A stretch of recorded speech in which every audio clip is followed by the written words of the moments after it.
Okay, welcome back to another episode of Ebony Tree Council Off the Top, where we bring you career perspectives, special edition stories, and all kinds of information from professionals that look just like us to help build and grow our communities.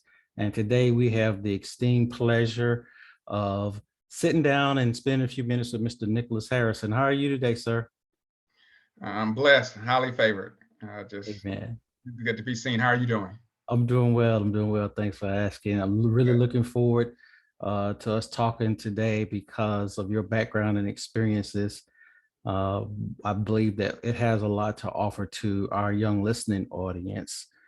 So, what I'd like to do to start out with is to let you introduce yourself and talk a little bit about your background. Well, Nicholas Harrison, as many in Augusta, Georgia would call me. And then there's a transition where there's a nice cluster of group of people who will call me Xavier Harrison. So you combine that, you have Nicholas Xavier Harrison, Mhm. the son of Reverend Seymour Sr. and Diane Simmons Harrison. Again, both out of Augusta, Georgia, Laney, Richmond County. How they met, I don't exactly know, but I think it was a blind date. But Okay. ultimately, just a humble kid who grew up and wanted the opportunity to create change some kind of way. Um, but you know, like all of us, still uncertain of what that change looks like and how to go about it. But throughout the course of life, I've made a lot of good decisions, a few missteps, but I'm very happy with where I am with God, my family, and just where I stand in the community. So just happy to be here. Thank you so much for the introduction. And what I will, tell the audience, I came across Mr. Harrison here from a YouTube video where Okay. he's talking about his experiences and his trajectory from high school to where he is today. And would love to dig into that a little bit if you don't mind. I'm an open book. Okay, let's do it. So, I'd like to start with talking about that high school transition into college for you. What was that experience like? So the high school transition, uh, it was an interesting point. So being from Augusta, Georgia, South Augusta to be exact, Glen Hills High School is where I graduated from. Anyone who's familiar with that area recognizes the resources that we have and could obviously guess about the resources that we don't have. So that transition for me was not as common or as easily guided as it was for many people who were in my position across the country. Mhm. So I was valedictorian of my high school class. So for those who don't know, that means I had the highest GPA in my class. But that didn't come with overwhelming offers from, hey, come here, come here, come here. I still had to figure out what did valedictorian title buy me. Mm. I checked all the boxes. I was a pretty nice athlete. I did all kind of shadowing hours for different potential career fields, community service, junior deacon at the church, all of that. But still, when it came to that moment of graduating, the picture wasn't quite clear. Mm. So obviously graduation would happen, but what would be next? And ultimately landing at Fort Valley State University. That application that was sent in was late. Um, Mr. Tompkins, my math teacher at Glen Hills, helped me get that in. He's like, "Hey, brother," and that's what he called everybody. "Hey, brother," and he made me aware of this opportunity called the Presidential Scholarship. Mhm. He told me I should just check it out. And at his guidance, I went ahead and checked it out. And I had one room assignment at a little school just up the road from Fort Valley. It was in Middle Georgia. But I decided to leave that room key on the table and head on down to Fort Valley State University that summer 2004. And no looking back from there. Man, that's amazing. And you touched upon quite a few things in there that I want to kind of peel back a little bit on, and that was that faced with having all of the box checks, as you mentioned, being a valedictorian, being deeply grounded in community and church, what it traditionally means for some people, at least what we expected to mean as a valedictorian, you didn't really see that being delivered to you. You still had to go out and go get it, had to go get what you needed next. And you went out and did that. It's kind of indicative from what we say sometimes happens in our communities, where even though we have strong representation in our communities of successful athletes, academics, well-rounded young men and women that don't often get the opportunities they need because not everyone is looking at them as we would expect them to. Mhm. That was definitely the case. You know, people think that I had offers from Georgia Tech, from UGA, from even across the way to Stanford, but I'm pretty sure I actually had a few rejections from Mm, those schools. mhm. So even just on my own trying to put out those applications, it didn't happen because I was missing something in the application packet. Like it just something wasn't presented well enough. So yeah, it was definitely a moment that our community knows all too well.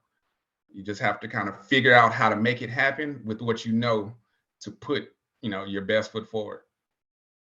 So in hindsight, what would you speculate uh, would make that easier for someone else coming up behind you?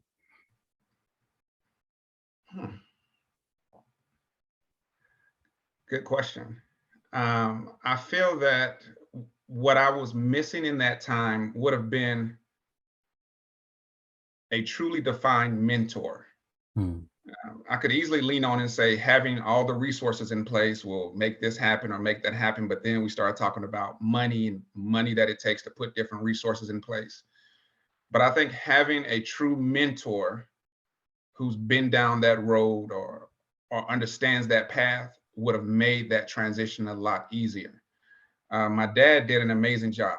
I had one brother who had already went off to Albany State University, coincidentally my rival for college. So he understood, there's an application process. There's this financial aid things that we have to take care of, and you got to be applying. Let's just get you out there. But if we'd have had someone who had more of an ability to stand in the gap, mm, maybe that's more direction from the school counselor. I mean, they got me the applications, but that was it. mhm. Here, apply. Um, and I guess just harking back to one point I made, Mr. Tompkins, he understood just that one extra thing that was needed. He said, "There's money here to be had, and you deserve that money." Someone who could have taken that direction a little sooner probably could have made that transition a little more smoother. And thank you for sharing that. And I raise that question because part of the programs that we're developing here at Ebony Tree Council includes that link between a mentor that works as a bridge to bring our young people into the adulthood, no matter what direction or path they take, be it college or entrepreneurship or whatever, a bridge is necessary a lot of times because what's allowed and factored in from a faculty level or from folks in your community and things like that, if we don't have those resources firmly aligned and clearly identified, then our kids sometimes miss out. And so we're trying to be that bridge for our kids coming up there. So really thank you for being transparent and sharing that with us, what you did. Of, All right. of So course. just while we're on your high school years, and I know this is not very long ago for you, uh, uh, what would you say made you successful in high school? Um, my high school success was, uh, as one of my colleagues, or not even mentors, um, I refer to him as a colleague just because of the relationship we have now, but we Mhm, don't necessarily work together. mhm, But as they would say, a lot of what you do at that point in your life is to make your parents happy.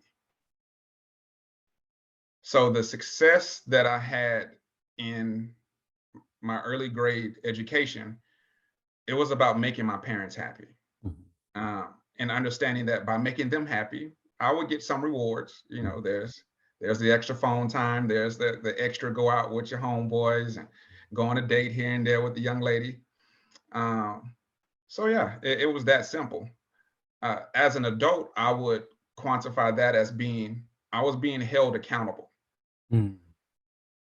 from as early as I can remember. You know, I actually asked my dad this: why did he push, this on this brother or this for that brother? I'm one of three, Mhm. and he said, from early on, I could tell what each of you needed to be successful, and you seem to like education. We were all athletic, so we all played sports somewhere, but we all veered off somewhere. One brother, he was good at music. Another brother was good at just creating. But education was my thing. So early on, he put that carrot in front of me of, if you do good here, that being school, then you get to do this. So that honestly helped me, just having strong parents and definitely my father. Mhm. Train up a child in the way that he should go, and they won't be far from it, right? No doubt, no doubt. Yes, sir. And really, really, just to cement this, that you had structure, you had a support system that not only cared but knew exactly what you needed to push you forward. And for a lot of kids, this is important because we want to be able to help kids understand that uh, for the adults that are in your life, most often than not, they have your best interest at heart.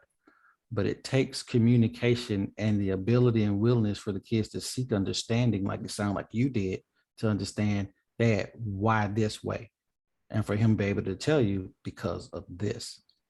And so, Absolutely. yeah.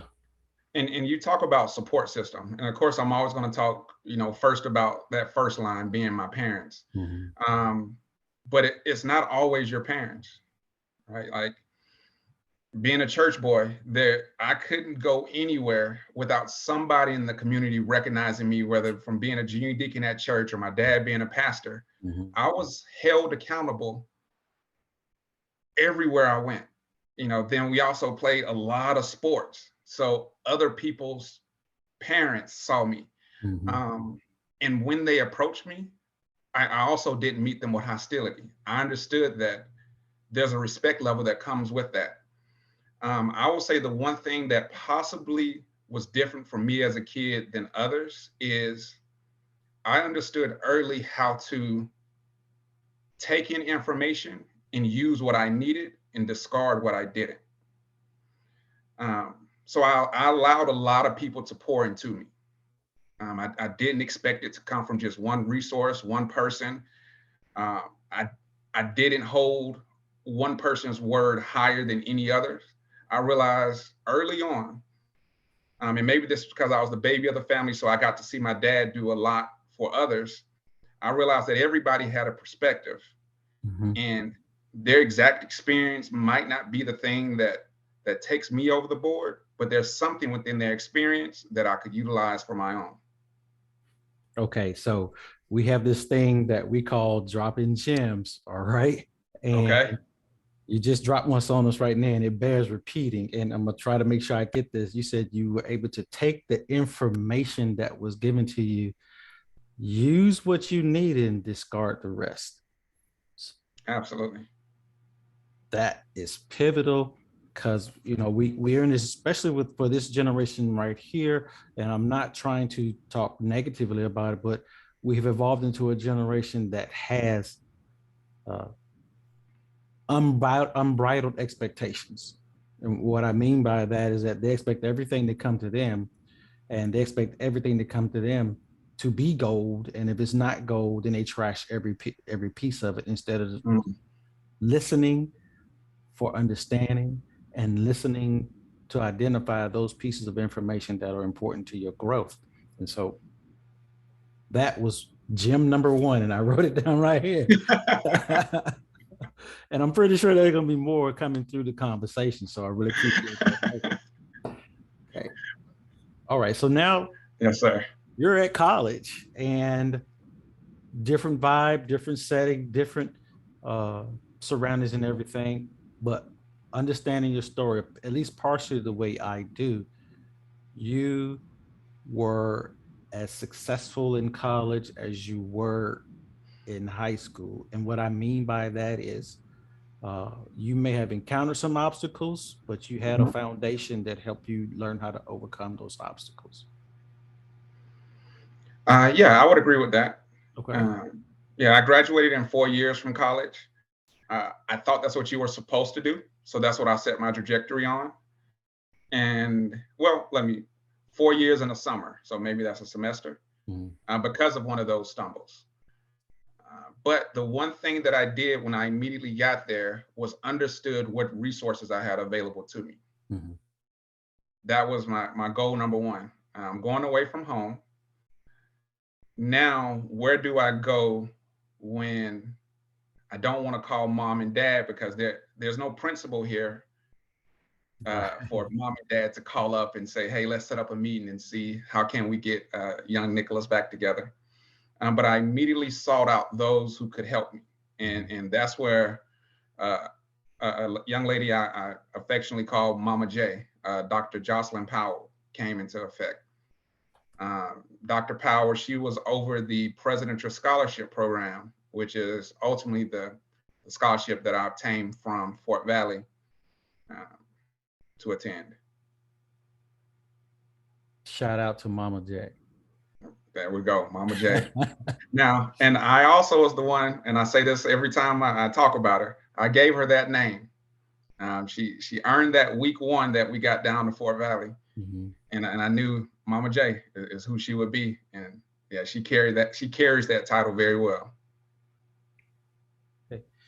Wonderful. And again, having our young folks understand that, you know, there's a process to being successful if they choose to go to college, and it doesn't necessarily involve finding out how soon can you get into the party, or, you know, when the game comes on, you know, you're gonna do that tailgate thing. You know, there's a process to set yourself up for success, and identifying those resources that are going to help you excel is one of those part of that process. Yeah. What was the biggest lesson that you think you learned during your college years?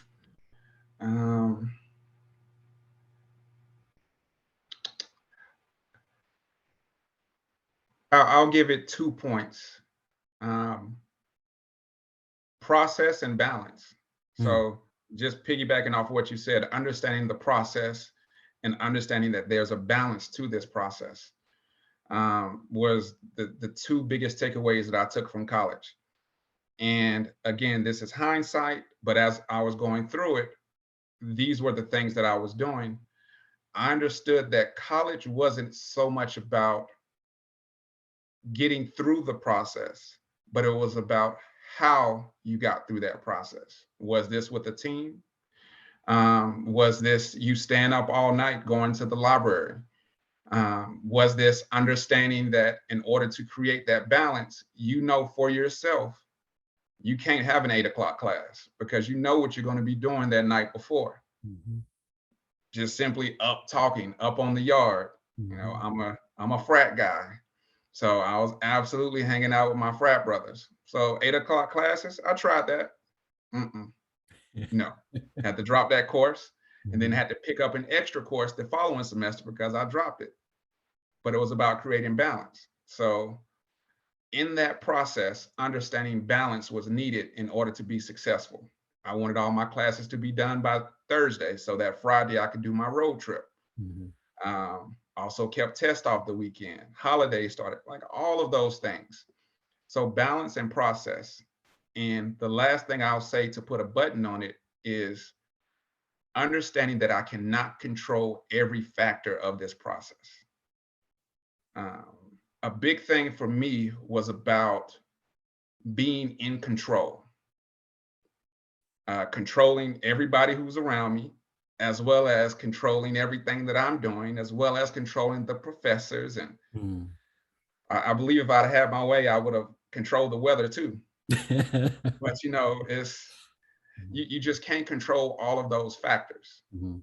But if you understand the process and you've created that balance within your life, you begin to, by senior year, I was able to navigate a lot of choppy waters to get where I needed to be. What would you say to that young child that's struggling with control? Take a deep breath. Um, and that's a true saying that I obtained from my therapist. Mhm. So I spoke with, and it's not something that I ever let go. I still want to be in control of everything right now. But through therapy, I learned a technique called mindful awareness.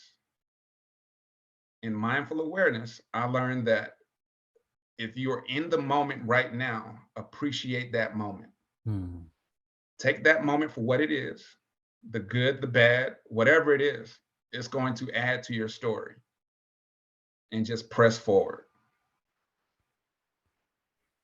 Nugget number 2 has been dropped. We're on our way. We are on our Yeah. way. Make And sure you put a counter somewhere. Make the bell ding. I'm gonna have to get that incorporated. Yes, sir. And mindfulness, oh my goodness. Um, Being introduced to mindfulness is something that at least we believe at Ebony Tree Council is something that should be embedded in part of our children's toolkit as early as possible. Hmm. Because it takes consistent practice over time to really gather the benefits from mindfulness in a way that you can identify and appreciate, and not just have you sitting in a corner meditating because you told you're supposed to. And so that's one of the things that we can do here is introduce that factor of mindfulness uh, into the program as early as possible, appreciating the fact that I didn't want to let this slide by that you mentioned mental health, and Mhm. without any bones about it, without any hesitation, you say you did counseling, and there's no stigma associated with that.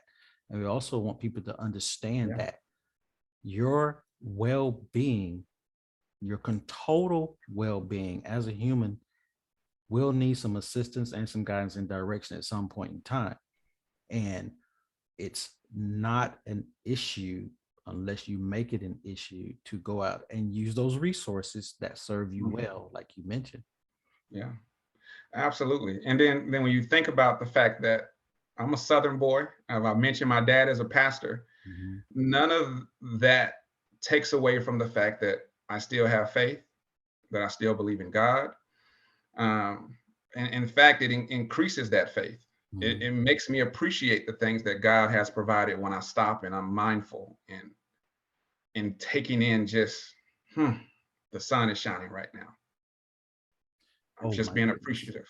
Oh yeah. Oh yeah. Hey, what really interests me as well, talking about mindfulness and faith, at least for me, is that uh, I encountered mindfulness as something that was kind of new, several years ago.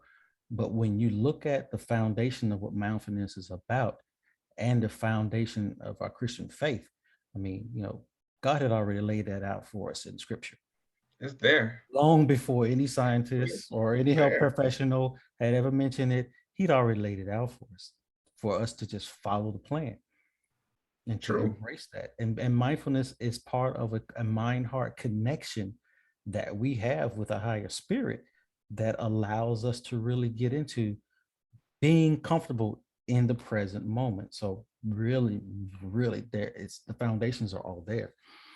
So, Right. So back to the initial question that you asked that took us down here is, what would I say to that youth who's focusing on trying to be in control? mhm. That mindful awareness gives you the ability to also be comfortable with yourself. Going through those times, you're really trying to figure out what does it feel like? How should I feel? What should I be doing? How should I be doing it? I don't know that answer. You don't know that answer. But if you just stop, take that breath, take it in, you are who you are, and you're amazing. So true, man. So true. And really, I do appreciate that. Uh, so now we're going to move forward a little bit and talk about the professional Mr. Harrison. And so you've gone into the workforce now. I really do want to ask some questions about that transition from college into the professional setting for you. Okay, shoot away. It's not a straight line path, so it's not going to be a straight line conversation. So let's That's go. okay. Okay, let's do it.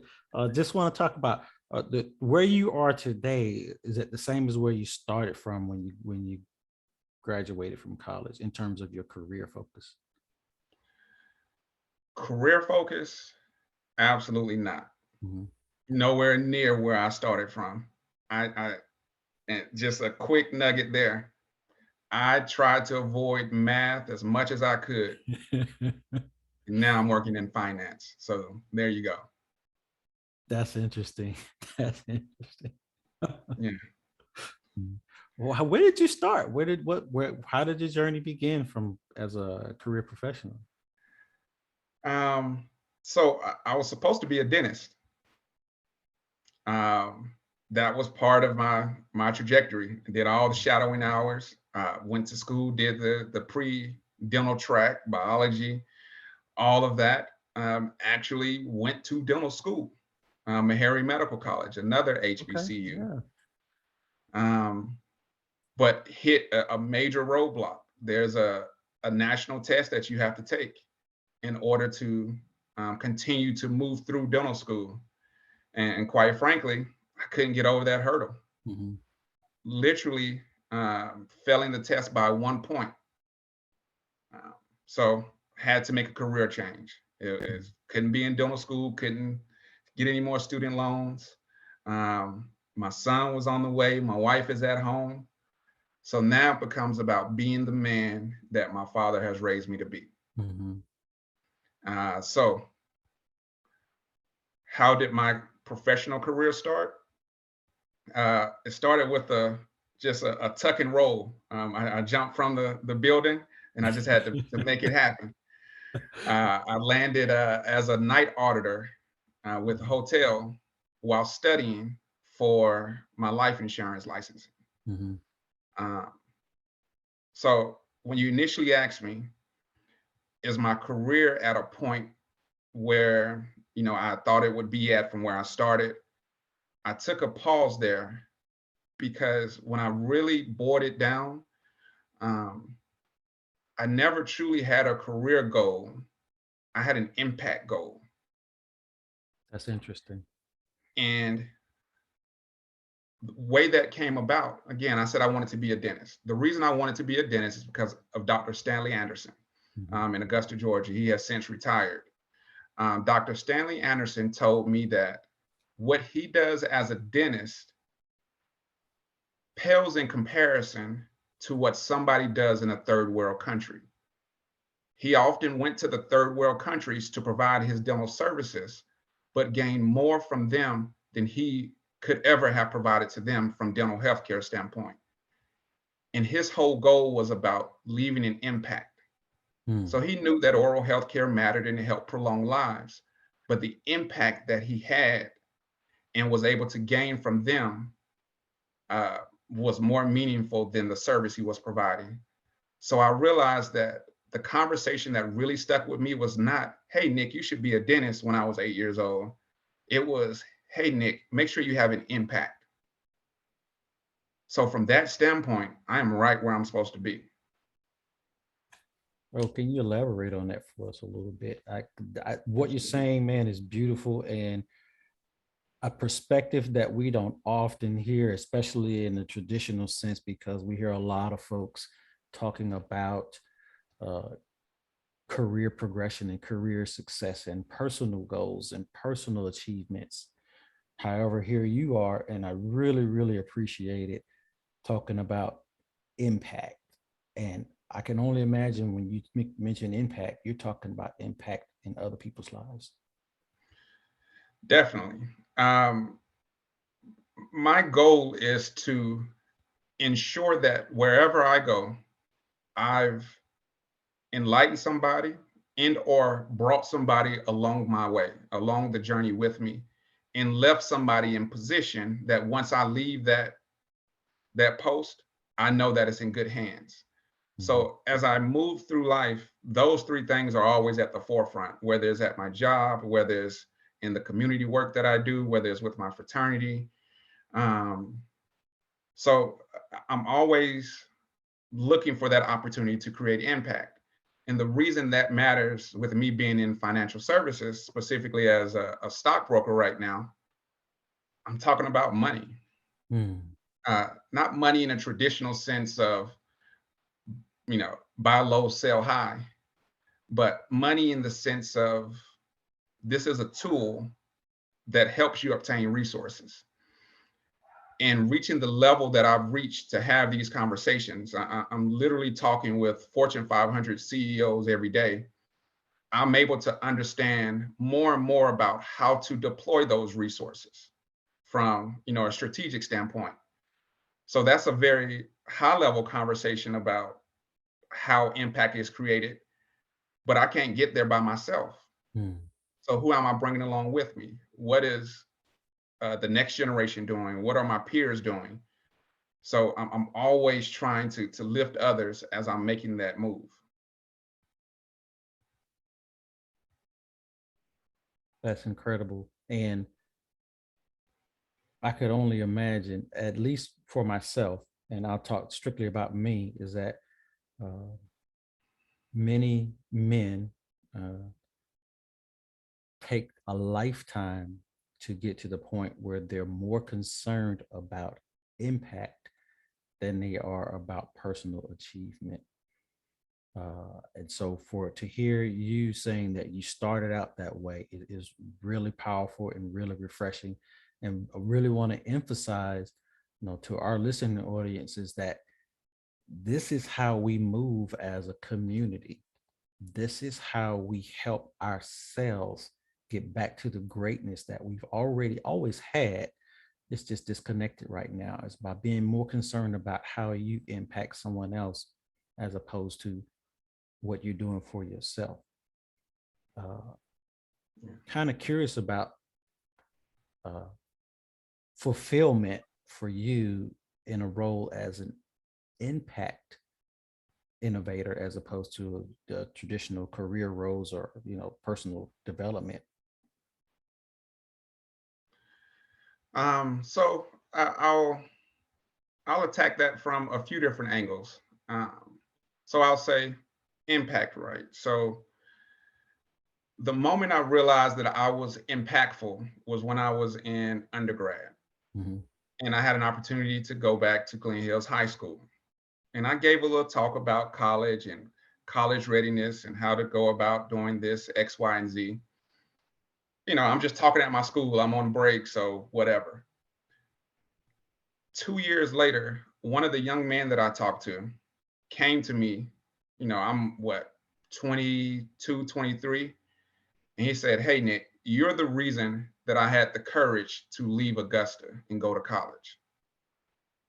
Now, fast forward, I'm however many years from graduation at that point. Now, that same young man has a family, has a career. Think he just started his construction company. Mhm. And he will say he never would have had that insight had he not taken the opportunity to leave. Not that he couldn't have done it in Augusta, but Augusta was where he was comfortable at. Mhm. Augusta was where he saw his family be comfortable at. So just having that moment to step out and then realize that I could do something different than what everybody else around me has done. That one story sticks with me the most because that was me at my youngest point of not being under my dad and having to stand on my own and share my story Mhm. from a you know 20-year-old kid's point of view. And that moment had an impact. So I will always hold on to that one. And then moving forward, thinking about impact now that I'm having from a community standpoint. Uh, I have a son, he's 10 years old now, and he had something happen within his school system that he attends where, quite frankly, there was a racist school superintendent. Made national news. I won't share all of that detail. But I had an opportunity to become a part of the inaugural Diversity, Equity, and Inclusion Council for that school board. And one day my son came home with a book about the Red Tails. Okay. Yeah. Being on that Diversity and Inclusion Council, part of our mission was to review the books that the school currently has in the library and bring in some more diverse books. That book did not exist before that council existed. So I was able to be a part of that conversation where my son now has the opportunity to bring home a story about the Tuskegee Airmen and what they did and overcame. And he literally looked at me and said, "Dad, thank you." Now, my son is aware of these things because, of course, he's my guy. He's with me. If you look me up on social media, you will see us together, tag teaming life. But he recognized that because of that work, other children get a chance to benefit from our story. So just from the moment I left the house to this present day, even this opportunity that I have with you, Fred, the ability to be impactful, it just happens on a daily occurrence. And I can imagine, structuring your life in such a way that it's about impact, really, really gives you a warm sense of wholeness and completeness. At least, I don't know, it would for me. I don't know. Being able no, let's be honest, right? Like, I still need money. Yeah. So I am blessed in the sense that the impact that I seek to have, especially through my current career, also gives me the opportunity to have financial gains. Absolutely. So I've never been the person who said I needed $1 million, but I definitely wanted to be the person who had enough money to do what I wanted to do. So I'm thankful and blessed that God gives me the opportunity to walk in both of those simultaneously. Yes, yes, indeed. And you said something that was very critical earlier, is that the money is a tool. It's not the end all to be all. And it's how we use that to help our communities is what's important. So yeah, really, really do appreciate that. And I'm really caught on the potential that focusing on impact could have for an entire community. I see this vision, I see this possibility where you have a Glen Hills community that has learned how everyone can be more in tune with impacting as opposed to elevating themselves individually, and what that could do for the community as a whole. No, and that's, you're right inside of my mind at where I am right now. What I'm trying to figure out for these next 10 years of my life. And ironically, this was part of my speech when I was valedictorian. We are to go off, build up our resources, build up our tool bags, and bring those tools back home. I've yet to bring my resources back home in a truly impactful way. Yes, like I said, there's countless young men and women who have a similar story, like the gentleman who I said when I spoke at my high school as a 20-year-old, who are now back in Augusta doing great things with their families, being good contributing citizens and all of that. But I know that there's something left there for me to do. So I'm really trying to pinpoint what is that within Augusta, and understanding economic development becomes, I think, that link. But I'm still learning, I'm still trying, and I'm gonna figure it out. Okay. And I will say this, on that journey that you're trying to figure it out, please know that we would definitely come alongside to help develop and bring that out, because that's part of what we want to help our communities recognize about themselves, is the potential that they have to be great and to lift each other up. And one of the things that we try to brainstorm about, just like yourself, is our perspective is like this. What would it take? What skill sets, what disciplines, what industries would it take to really empower a community, economic development being the standard bearer, to grow? I mean, because we look at different things like, okay, yes, we need trades. Yes, we need trades. And so we Mhm. identify that we need trades. We also Yes. need folks that are in public service domain as well to help identify and stretch and challenge policies and legislations that are not serving our community well. We need Mhm. medical professionals. We need technical professionals in terms of, technology and IT and STEM, and we also need the ability to control our own food sources.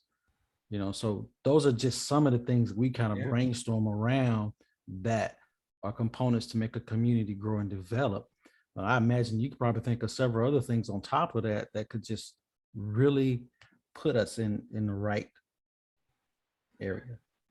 You know, the thing that seems to be the catch-all for every community that I've studied, from studying the growth in Italy, studying the developing in South America, um, the things that America does in different communities, there's a catchphrase called public-private partnerships. Hmm.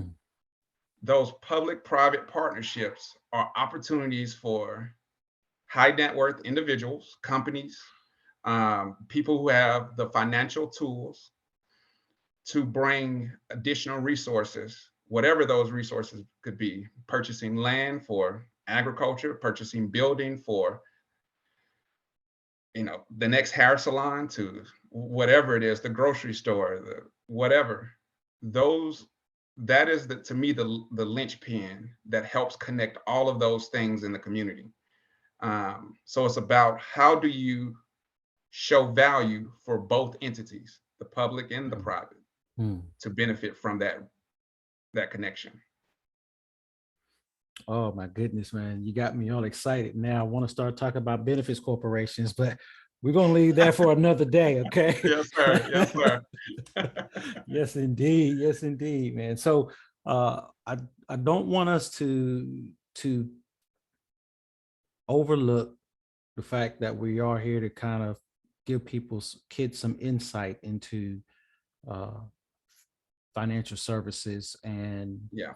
would you share for our listening audience, at least some of the things you believe are essential for those thinking about going into the financial services industry? Man, the financial service industry is probably one of the most wide open industries for someone to gain access into. Hmm. There's a young lady on my team who makes the same amount I make, and she has a GED. There's also a gentleman on my team who used to be a lawyer. We do the same exact job. So financial services is truly one of the industries that allows for you to learn on the job. Mhm. Now, you do have to get on the job to start learning. You're not just going to jump out the window and be at that tier 4, 5, and 6, but it just starts. And you really have the opportunity to go so many different areas within financial services. I just so happen to be a stockbroker, but I'm not yelling all day, buy here, sell here. My job is more customer service Mhm. facing. And it just happens to be with high net worth individuals and helping them to strategically manage some of their resources. Then within financial services, there's a whole cyber sector. Then there is just, I mean, my mind is, it's a million different jobs that take place within one company within financial services. And whatever you think that you want to do, whether that's customer facing, which means dealing with the public every day, or is it operational? That means behind the scenes, you never have to talk to the public at all. That opportunity is there. And I love it. For me, the work life balance is one of the most important things about it.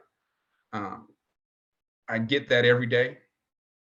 I clock out, I'm done. Then when I come back to it, I pick it up and I get the job done. Then those are colleagues that I have that want to be plugged in all day, every day. And they can do that within that role. So financial services, it is so wide open from anything you can think about, any career you've ever thought about. There's something within financial services, the broad spectrum that covers that. Man, you mentioned some things I had not considered before, and it has my mind racing towards not just cyber in terms of cybersecurity, but also, how to learn and understand the Bitcoin craze and Mhm. forensics analysis on financial information and things like that. I mean, it's, wheels are Yeah, turning now. So that's it. yes, It's indeed. Yes, all indeed. there.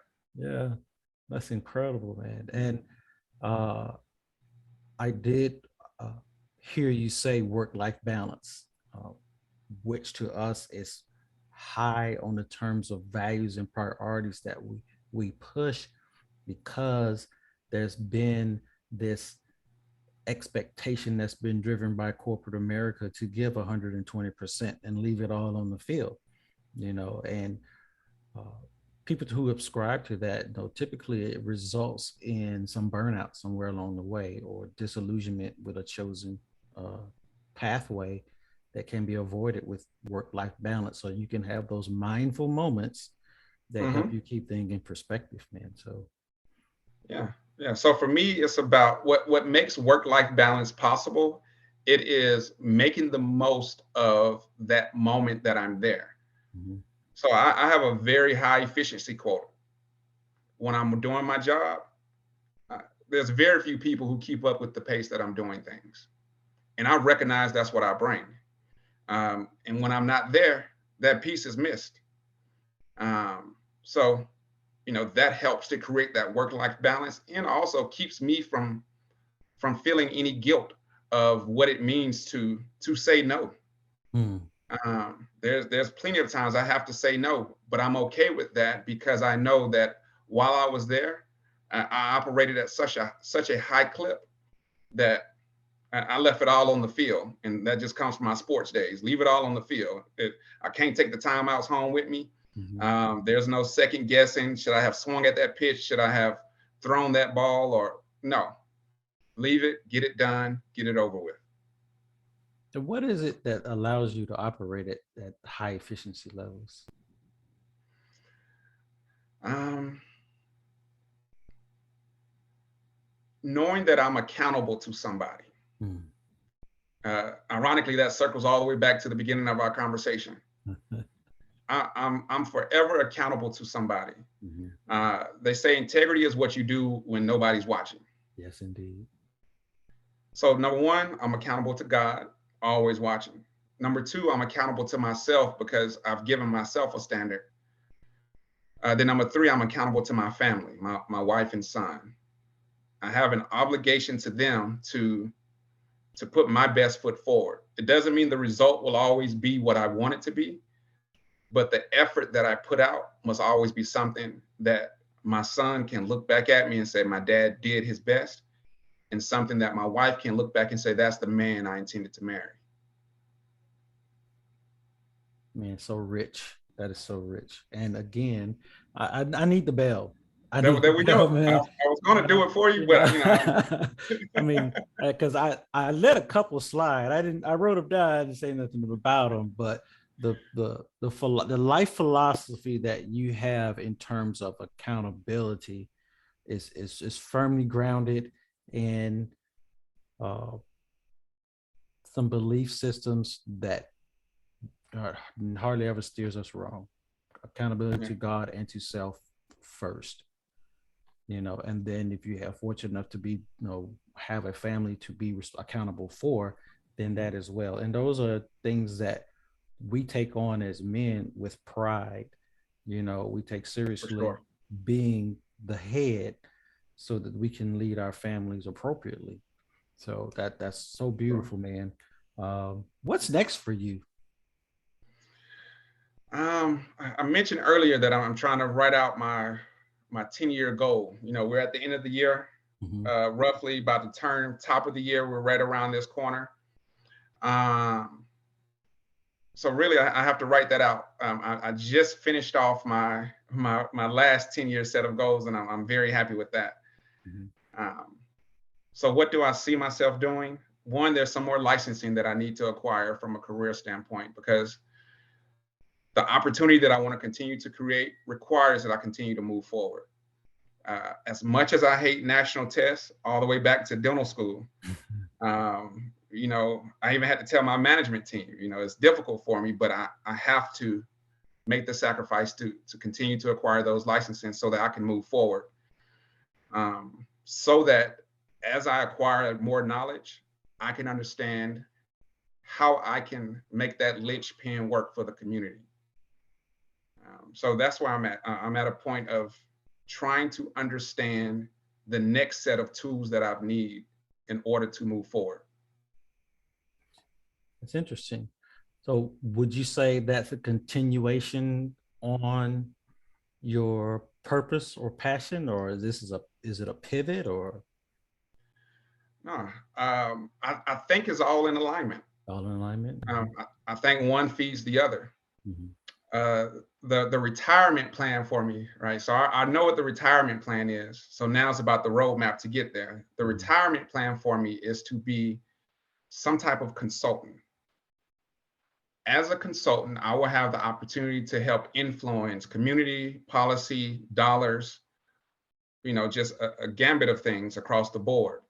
But in order to get to that point to where I'm a consultant with a reputation that is bar none, with unfeathered resources, I have to put in the work now to be able to stand on that platform later. So that's why I'm continuing to move forward now so that I can do what I want to do then. Man, outstanding. And it still surrounds the foundation that you led us down this road with, and that was being impact oriented. Hmm. And I can clearly see the focus is to continue to give back to communities and help communities grow.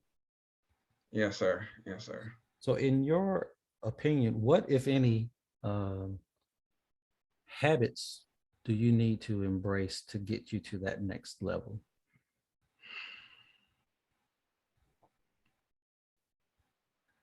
I have to, uh, again, become a little bit more comfortable with being uncomfortable.